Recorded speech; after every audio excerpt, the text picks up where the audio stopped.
Good morning. Welcome back to the commute. My name's Michael. I'm a school teacher and this is my daily drive to and from work.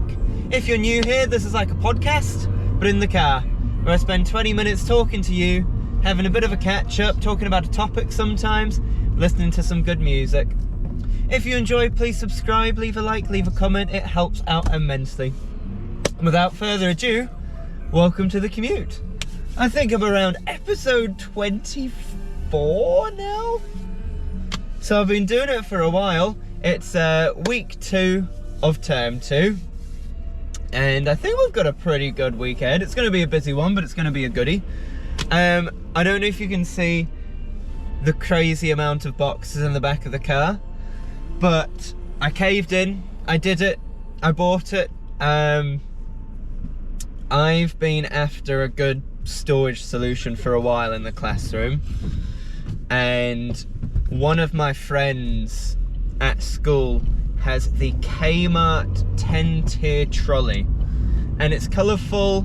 All the drawers are different colours, so it's very school looking, and it's 10 pull-out drawers so that you can store all of your resources. And I've finally caved in and bought it because I've got too many things. Now I've made so many resources and printed out so much stuff that I've realised actually I do need some trolleys. So I've got one of those which I need to build today. I love a good flat pack. I miss IKEA. We had an IKEA in Perth in Australia and goodness me, it was awesome. But we don't have an IKEA here. Well, I think there's one being built in Auckland at the moment. I love IKEA, it's such a cool shop. And as well, my car's just full with what looks like rubbish. As a teacher of 5-year-olds, I save every single box I have because they'll make something amazing out of it. So every once in a while, my car just builds up and up and up with cardboard. And that's, as I said, that's today. I've got a teapot box right here in my hand. Yep. Stuff like that. But yeah, I was actually going to talk about a topic. I do apologise. I was going to get to it. Why are you braking, man? Why are you braking? There's no one in front of you. The bridge is clear. There's a beautiful, beautiful Morris Minor that drives into town every morning, and I usually catch them at the same time that I drive in. And it's this beautiful cream Morris Minor with a brown hatchback roof, fabric roof, and it is beautiful. As I said, I'd love a Morris Minor one day. They are such lovely little cars. This is not what I asked for, Spotify. I asked for Hello Dolly, and right now you're playing me. Okay, we got one song from Hello Dolly. It's on shuffle, and I don't own premium, so I get what I'm given.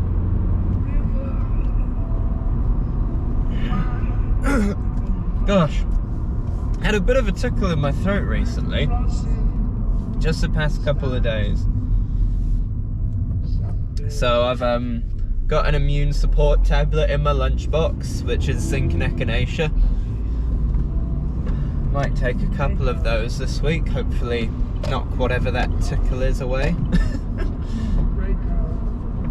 But no, so, sorry, I planned on talking about Shogun.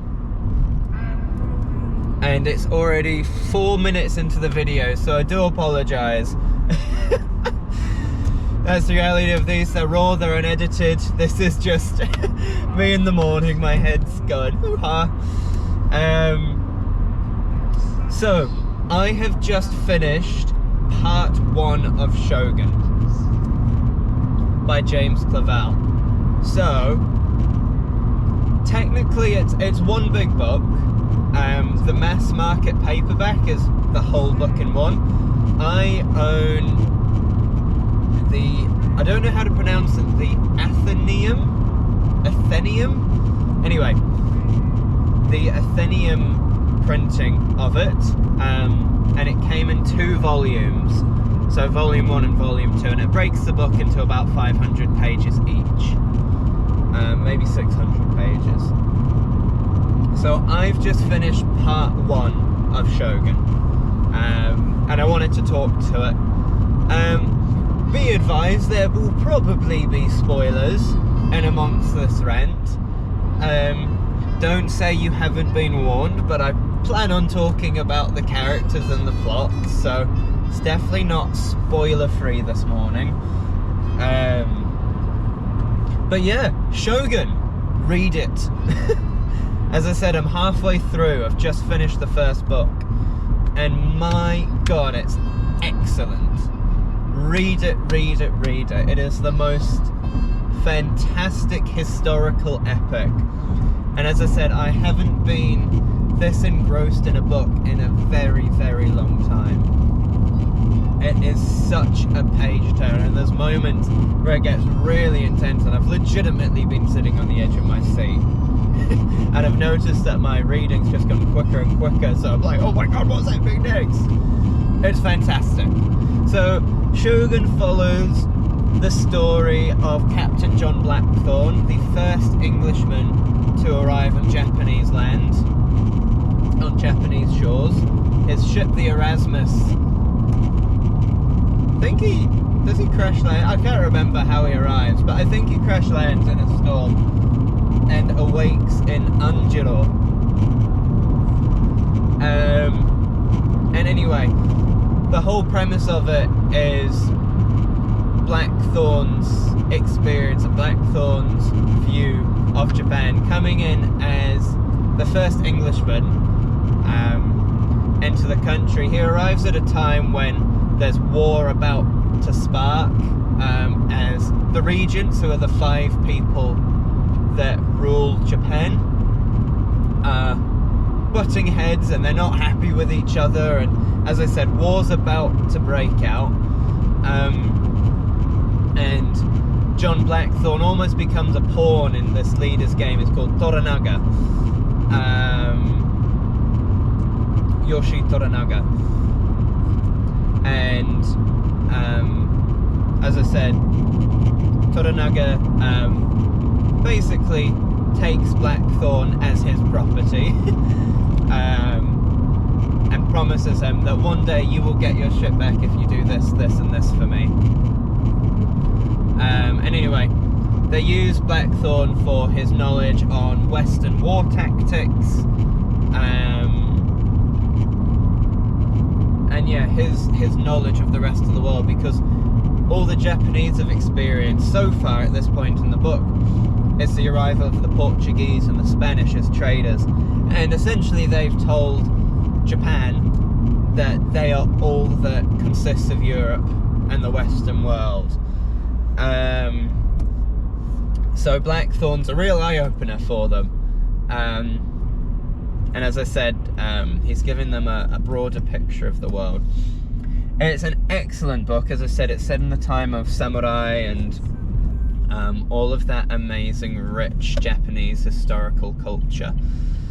And it is so well written. I've talked about it in a couple other episodes of Commute, but the world building, the character development, in my opinion, it's comparable to A Song of Ice and Fire in terms of, as I said, how the world is constructed and how vivid everything is. I haven't read hundreds and hundreds of books to compare it to anything else, so that's my knowledge, that's what I would compare it to. As I said, I haven't read all too much else like it, but yeah, it is fantastic. I love the rich culture and history. James Clavell hasn't written it on a whim. He's got a lot of knowledge on Japanese history and how things were and all of the customs, and as I said, it's a real great insight into the culture, the historical culture and the practices. And I know it's a work of fiction, but think James Clavell was in a prisoner of war camp, I think, in Japan. I think that's why he wrote King Rat. As I said, his knowledge is exceptional. And parts of it are written in Japanese, actually.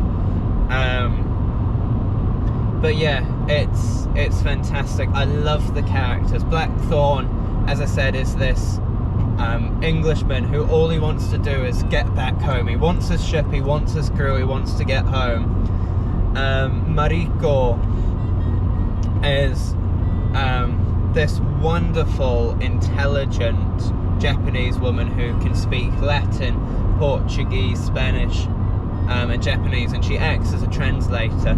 She's very knowledgeable, very wise, but she's tied to this horrible man, this horrible husband, Buntaro, who's this troll-like, slobbish samurai, who I believe is quite horrible to her. I haven't even set maps, I'm just on autopilot. I wonder how far away I am. I use maps to figure out I'm 8 minutes away, that's cool. And then people like Toranaga, who is this incredibly clever, wise, was regent, who rules over much of Japan, but he's in danger because the other 4 regents want him impeached and killed.